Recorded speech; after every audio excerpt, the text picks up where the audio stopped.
그러니까 아무튼 수사 더 하려고 하다가 잘 안 됐다. 입건하려고 했다. 그때도 임성근을 기소하려고 하다가 기소가 아니죠. 그러니까 아무튼 수사 더 하려고 하다가 잘 안 됐다. 입건하려고 했다가 네, 그래서 임성근이랑 원래 안 좋았다. 그게 첫 번째 프레임이고, 그 두 번째는 보면은 임성근이 그 당시에 16일인가 17일인가 그때 이제 수색해라 라는 지시한 거랑 그리고 그 다음날 안전조치도 해라 라고 지시한 게 문건이 있는데 그거를 박정훈 대령이 수사할 때 그 문건은 뭐 의도적으로 배제하고 그 두 명 대대장, 그 지시 못 받았다는 대대장 걔네 의견만 채택해서 어거지로 한다. 이렇게 임성근을 엮으려고 했다. 그런데 이번에 경북청이 이제 압색을 해서 가져갈 때는 그 당시 그 문건 같은 게 다 넘어갔기 때문에 그렇기 때문에 이제 임성근의 혐의 없음이 분명하다. 그런 프레임을 이렇게. 그런 걸 어떻게 알아?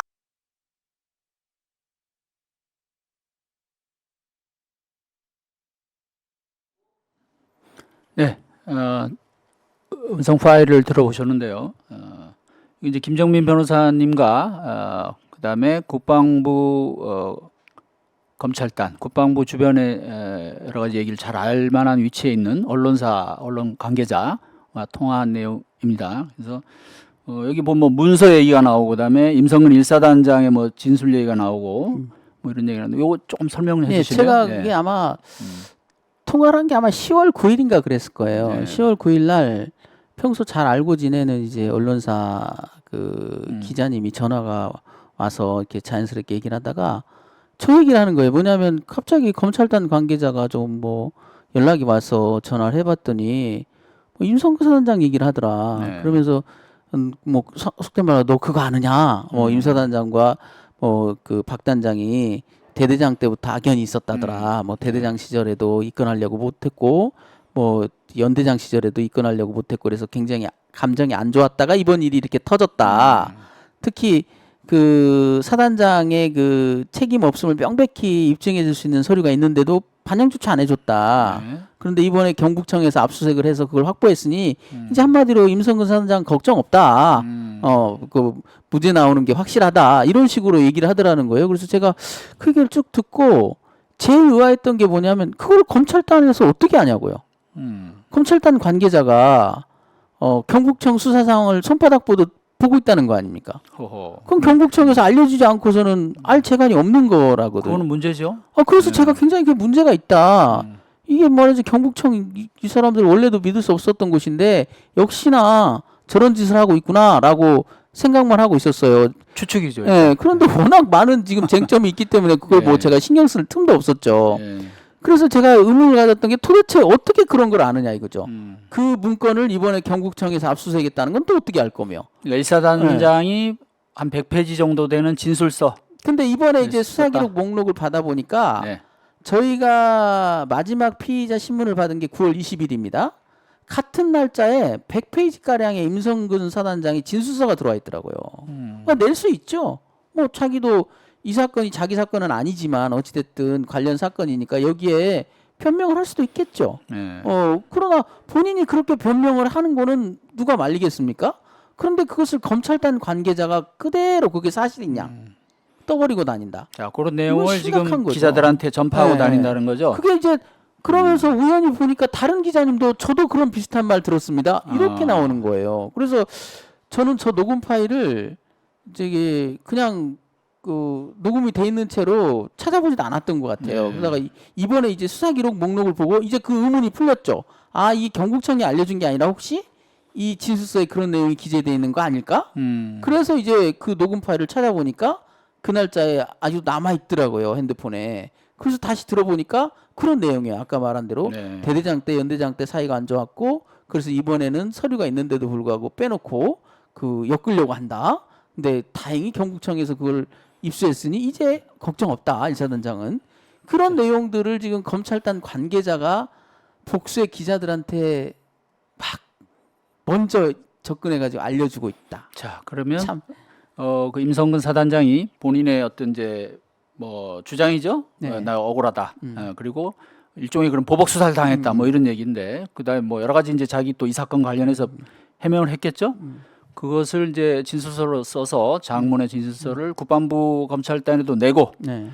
그다음에 경북청에서는 또 다른 방식으로 그걸 확보했을 거라는 이제 얘기인 거죠. 여기 지금 예, 얘기를 그런 들어보면 이제 경북청에 자기가 진술서를 낸다는 얘기는 안 나오고요. 네, 안 나오죠. 근데 이제 중요한 건 경북청에서 그 임성근 사단장의 무죄를 입증할 수 있는 확실한 증거를 압수했다 이번에. 네. 이게 핵심적 팩트거든요. 이건 수사 정보기 때문에 무슨 예를 들면 뭐 경북청 관계자가 얘기해주지 않고서야 알 재간 있나요? 그러니까 저는 되게 의아했던 아니면 뭐 거죠. 넘겨짚을 수도 있을 네. 것 같긴 한데 아니 제가 그래서 이 내용을 이제 가지고 경북 경찰청의 이제 담당 수사 팀장한테 물어봤어요. 그랬더니 자 일단 일사단장의 그런 진술서가 확보된 게 있느냐? 왜냐하면 경북청이 이제 일사단 압수수색도 했기 때문에 자 그러니까 압수물의 어떤 그 내용은 저희가 알려드릴 수 없습니다. 예? 부인은 하지는 않는데 이런 얘기를 해요. 수사 관련 내용은 어쨌든 저희가 다 확보했다는 말씀을 드릴 수 있다. 어떻게 보면 이제 그러면 이것도 포함된다는 뉘앙스가 좀 있죠. 그다음에 해병대 수사단 기록은 이제 원래 그 기록의 사본을 다 국방부로부터 받아서 조사를 하고 있고 제가 이제 그걸 다시 한번 이제 확인을 했는데 자, 우리가 지금 듣기로는 자, 국방부 조사본부에서 재조사를 해가지고 8명에서 2명으로 피의자를 줄여서 보냈기 때문에 경찰에서도 거기에 영향을 받는 거 아니냐 결국은 그 부분만 집중적으로 한다는 얘기가 있다라고 하니까 아니 그건 아니다. 원칙적인 그런 수사를 하고 있다. 그래서 8명을 다 조사 대상으로 놓고 하고 있고 일사단장의 이제 그 진술서 부분은 원론적인 얘기를 했습니다. 그래서 여기 이제 조사 대상자니까 본인이 억울하다면 그런 뭐 그런 얘기를 피력할 수 있는 거 아니겠느냐. 그렇죠. 그거를 예. 뭐 탓하고 싶진 않아요. 뭐 이것도 저도. 예. 조사 대상자 또는 예. 피의자의 방어권이죠. 그럼 일종의. 당연히 예, 그건 그 할 수 있는 거죠. 사건뿐만 아니라 이 예. 항명 사건에 내는 걸 누가 네. 탓하겠습니까? 자기도 어찌됐든 이 사건에 최초 이첩 대상자가 됐으니까 이 사건에도 나름대로 그렇죠. 예, 해명을 하고 예. 싶었겠죠. 근데 그 해명을 들은 국방부 검찰단에서 이것을 여과 없이 전달하고 있다라는 게 문제죠. 왜냐하면 그 해명 내용 중에 보복 감정으로 보복하려고 엮으려고 한다라는 것은 수사기관이라면 상식적으로 쉽게 판단할 수 있는 근거가 있어요. 뭐냐면 이 수사의 주체가 일광수대장이라고요. 네. 수사단장이 수사 주체가 아니에요. 수사단장이 입건하라고 지시한 적이 없어요. 일광수대에서 자체 수사해서 보고를 한 겁니다. 네. 수사단장한테는. 그래서 수사단장도 그걸 받아들인 입장이었던 거지 수사단장이 먼저 입건하라고 얘기한 적이 없어요. 그건 수사의 메커니즘을 아는 사람이면 훤히 들여다봅니다. 다른 사건 같은 경우는 이런 보고조차도 안 해요. 이 정도 사건에서. 근데 이번 사건은 중차된 사건으로 보고 수사단장이 수사 지휘를 한 거죠. 그것도 핵심적인 부분만 지휘하는 거지 여기서 이러쿵저러쿵 하는 게 아닙니다. 그래서 일광수대장이 낸 진술서에 보면 확인서에 보면 이첩 보류를 하라고 그래도 내가 안 따랐을 거다. 이첩은 주체는 나다. 이렇게 얘기하는 게 바로 그거거든요. 그런데 수사단장이 무슨 악감정이 있다고 그래가지고 뭐 자료를 넣고 빼고 할 리도 없고 그리고 그런 그 7월 16일인지 17일인지 수색할 때 조심해서 하라라는 문건이 있다 한들 없다 한들 그 업무상 과실치사에 무슨 영향이 크게 미쳐지나요? 그런 지시를 했지만 현장에 나가서는 반대의 그렇죠. 뭐 오해를 복장 얘기만 계속 강조하고 그런 일이 있었는데 경례사라라는 얘기. 그것만 가지고 면책이 된다? 그 말도 너무 웃기지 않습니까? 문건 하나 내렸다고 그래가지고 잘하세요? 잘해야 돼? 이렇게 잘해야 돼라고 문건을 내렸다면 그걸로 다 면책이 되나요? 그 논리 전개도 너무 유치하기 짝이 없죠. 자 어쨌든 뭐 그 부분은 이제 경북 경찰청에서 분명하게 어떤 뭐 긍정도 부인도 하지 않는 상황인데 뭐 지금 말씀하신 것처럼 설사 이제 그런 일사단장의 어떤 진술서가 같다고 해도 과연 그게 사건의 본질 또 일사단장의 어떤 혐의 사실 이런 것들에 뭐 큰 영향을 줄 수 있는 거냐 이 부분에 대한 또 판단이 있어야 되고 편파적이다라는 게 예. 뭐냐면 그런 100페이지짜리 진술서를 받는 것이 편파적이라는 게 아니에요. 네. 그걸 받아놓고 원래는 수사 관계자가 담당 검사가 아니면 읽을 필요도 없습니다. 담당 검사가 아닌데 왜 그걸 읽어요? 근데 담당 검사도 아닌 자가 읽어서 그럼 읽고 나면 담당 검사도 기자들한테 알려주나요? 담당 검사도 아닌 자가 그걸 읽고 나서 그거를 기자들한테 한 명도 아니고 2명씩이나 애써 뭐하러 전파하느냐. 그게 괴문서가 만들어진 그 시점이거든요. 네. 대충. 네. 그러니까 그들은 크게 보면 그런 식의 프레임을 가지고 그 박 단장 죽이기에 나선 거죠. 보복 수사하는 형편없는 사람이라고 지금 매도하는 거 아닙니까? 예, 뭐 국방부에서 지금 계속 그런 언론 플레이를 하는 것 같은데, 자 경북 경찰청에서는 어쨌든 뭐 여기에 대해서 직접적인 언급은 없었고요. 제가 이제 마지막으로 자 그럼 이 중요한 조사 대상자인 임성근 사단장 소환 조사했느냐 그걸 확인해 달라니까 역시 그 부분에 대해서도 지금 이 수사를 실무 지휘하고 있는 이제 경북청 광역수사대장이죠. 이분이 그런 부분도 아직 공개할 수 없습니다.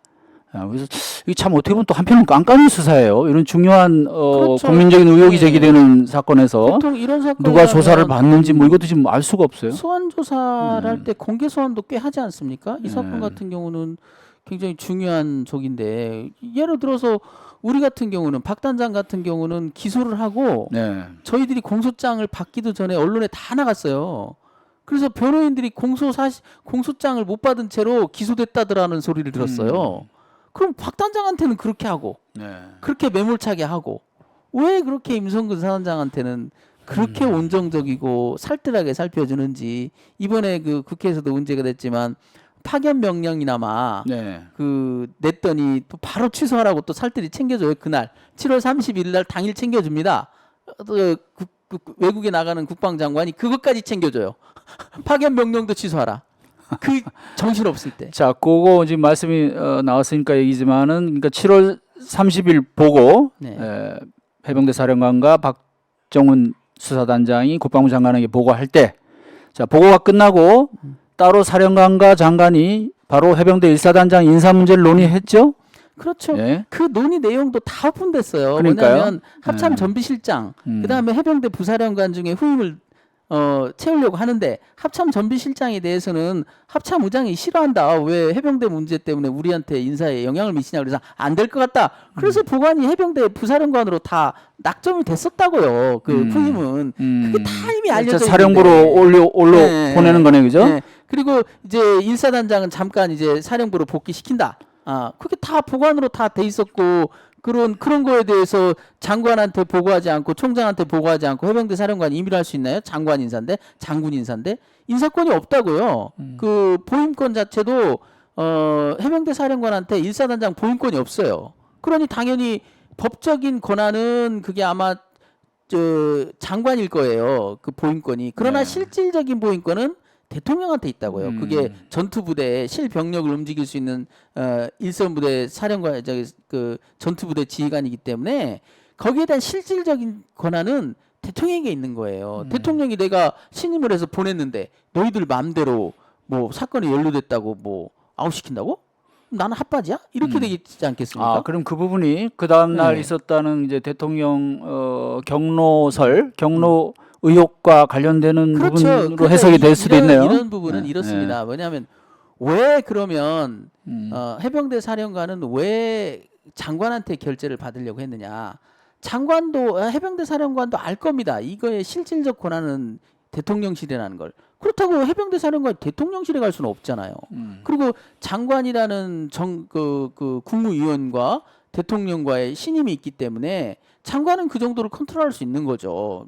즉시 지시 보고해서 그 결심을 받아내면 되는 거지. 사실 이 문제 같은 경우는 사전에 그런 정도가 이렇게 보고되면 이게 그 순직 해병 사건의 종결을 어떻게 지을 건가는 인사단장의 그 보직과 밀접히 관련돼 있다라는 거는 다 아는 거 하잖아요. 그러면 장관도 당연히 넌지시 그런 분위기를 알았다면 미리 조율했어야 된다고요. 대통령하고. 적어도 그런 보임에 대해서는 사건에 대해서는 관여하면 안 되지만 보임권은 실질적으로 대통령이 갖고 계시니까 그러면 이거를 빼야 되는 상황이 벌어질 수 있는데 뭐 제가 좀 조치하겠습니다. 그래 알아서 하시오. 이런 미리 내락을 받고 결재를 받았어야지. 뜬금없이 결재가 들어와서 사실은 수사서류에 사인하는 순간 명분이 없기 때문에 보직 해임이든 보직 교체든 해야 되는 상황인데 그리고 나서 그 다음에 보고한다는 건가요? 대통령한테?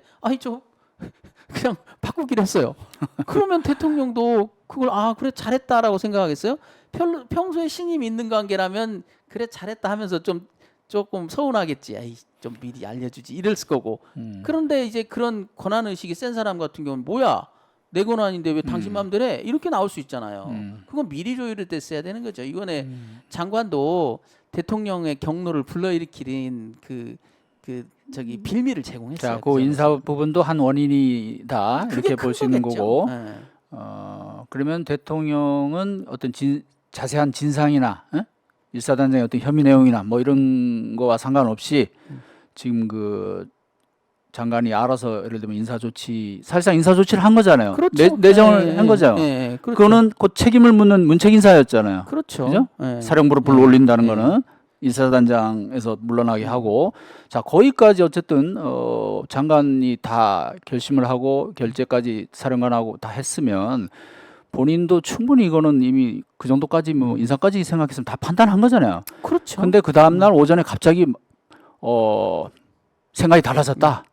이유가 뭔지 몰라요. 그냥 해외로 나가기 전에 갑자기 무슨 생각인지 모르겠는데. 이게 저기 예. 구조를 조금 밑으로 내려서 보면 예를 들면 사단장과 대대장 정도의 관계에 있어서도 예를 들면 대대장이 무슨 중대장 하나 이렇게 그 처벌하고 이제 보직 바꾸겠다고 권한은 사단장한테 있지만 예. 대대장이 결재를 했을 때는 자기가 자신이 있다는 얘기입니다. 사단장과의 관계에서 예, 예. 내가 얼마든지 해결할 수 있어. 내가 내 책임하에 해결할 수 있어. 또 실질적으로 그렇고요. 가서 보고하면 아니 그 정도 재량권은 또 갖고 있어야지 그렇죠. 인사권자가. 장관이 예. 장관이 어떤 자리입니까? 그 통수권에 있어서는 거의 뭐 다이렉트인데 대통령 다음이 장관이잖아요. 군정권에 있어서 체계는. 그런데 어떻게 그걸 그런 세세한 부분에 대해서 장관이 결재한 걸 그냥 디테일하게 다 또 엎어버리고 할 수 있나요?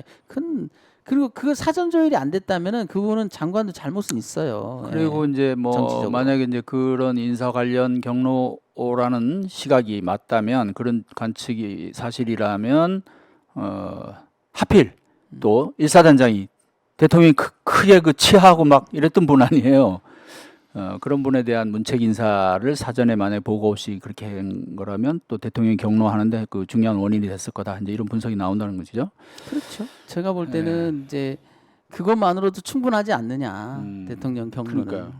뭐 그러니까 이래저래 어쨌거나 경로를 한 거는 사실로 보인다. 지금 물론 증거는 없습니다 아직. 저야 뭐 예. 100% 믿죠. 왜냐하면 저야 그 박 단장을 100% 믿는 예, 사람인데 예. 거기에 하나 흠잡을 때 진술의 모호성이나 뭐 예. 진술이 꼬이거나 뭐 모순이 되는 그렇죠. 진술이 하나도 없는데 그 핵심적인 뭐 진술 제가 또 안 믿는 거. 변호인의 또 입장이라는 게 또 있으시고 하니까 자 마지막으로 이제 뭐 시간이 많이 됐어요. 저기 그 아까 우리가 체면 진술 얘기를 이제 많이 했는데 사실 이제 일반인들은 조금 생소하기도 하고 저도 사실 내용을 들으면서 놀랐거든요. 야 이게 이런 무의식의 어떤 세계에서 이걸 끌어낼 수 있구나.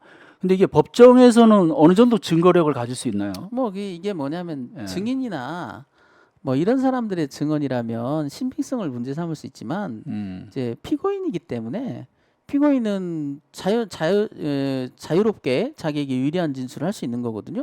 그러니까 피고인 진술이 하나입니다. 이게 뭐 증인의 뭐 증언이거나 이러면 법적으로 뭐 이 효력이 있느냐 없느냐의 문제를 따질 수 있지만 네. 우리가 이제 기억을 정확하게 환기해서 만든 우리의 기억을 토대로 해서 진술서 내면 되는 거기 때문에 법적인 효력이 구애받을 일이 전혀 아니 없어요. 제 얘기는 이런 체면요법에 네. 의한 어떻게 보면 이게 뭐 과학적이라고 할 수도 있고 또는 조금 다른 시각으로 볼 수도 있는데 이런 게 이제 일반적으로 법정에서 이제 이런 체면요법을 통해서 우리가 이런 진술을 더 확보했다라고 변호인 쪽에서 주장하고 할 때 그런 방식 자체를 어떤 좀 객관적으로 인정을 어느 정도 해주는 건 그럼 뭐 그런 건 없습니까? 없습니다. 따로 왜냐하면 없고? 예. 예를 들어 체면 진술했는데 누구의 범죄가 더 드러나더라.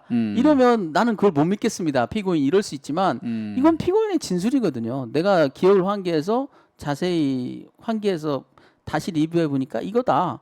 거기에 대해서 이제 뭐 다퉈야 되는 거죠. 그게 만약에 신빙성이 떨어진다면 다른 진술을 통해서 탄핵을 하고 할 수는 있겠지만 이 자체는 본인의 진술이기 때문에 뭐 그게 최면 진술을 통해서 나온 것인지 아니면 그냥 간단한 상담을 통해서 나온 방식은 것인지 문제가 중요하지 아니다. 않죠. 예. 자 그리고 오늘 그 내용을 이제 들어보니까 여러 가지 그 동안에 조금 뭐 이렇게 떨어져 있던 부분이나 매끄럽지는 않았던 부분이나 좀 더 자세한 설명이 필요했던 부분이 지금 다 연결이 거의 되고. 아, 저는 그 예. 메모를 전달하는 장면을 떠올릴 때 소름 돋았어요. 아 그렇네요. 예, 진짜. 왜냐하면 그게 그렇게 떠오른다는 것도 그렇지만 다음에 또 우연히 수사 기록 목록을 받아봤는데 그게 들어가 7월 있단 말이에요. 30일자 메모가 딱 있는 걸 보고 음. 어우, 야, 이 사건은 정말 뭔가 보이지 않는 큰 그 힘이 있구나.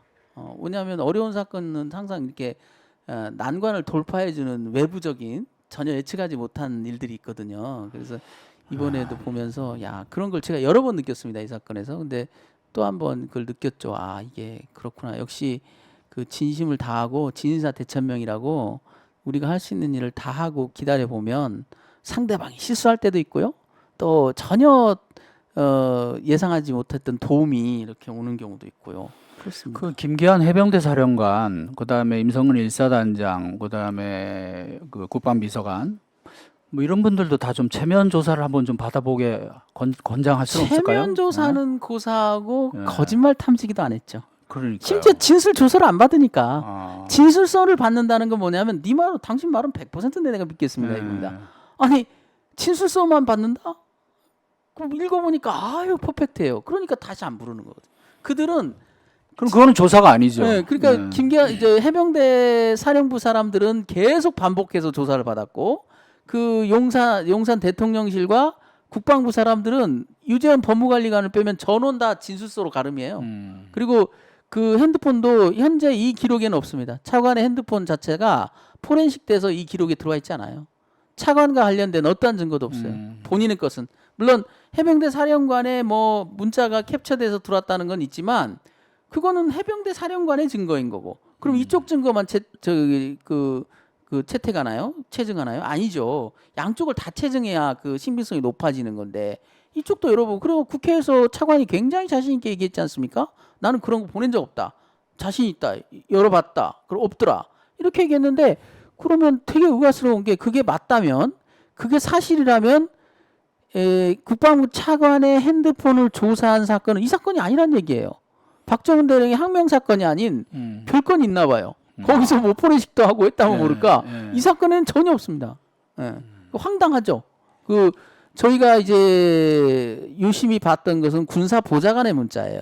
왜냐하면 군사 보좌관은 해병대 사령관하고만 문자를 주고받은 게 아닐 거니까. 네. 수도 없이 해병대 사령관하고도 문자를 주고받았고 그럼 자기가 계속 그런 결정을 해줄 수 있는 입장은 아니니까 누구로부터 결정을 받아서 해병대 사령관한테 전달했는가를 보려면 군사 보좌관의 문자도 다 열어봐야 될 거 아닙니까? 없어요. 네. 황당하기 그지없는 수사입니다. 예. 아이고, 예, 오늘은 조금 특별히 시간이 1시간을 좀 넘겼는데요. 뭐 변호사님 혹시 뭐 더 하신 말씀 있으면 짧게 한 말씀 더 하시고 안 그러면 뭐 예, 다음에 또 다시 한번 모시겠습니다.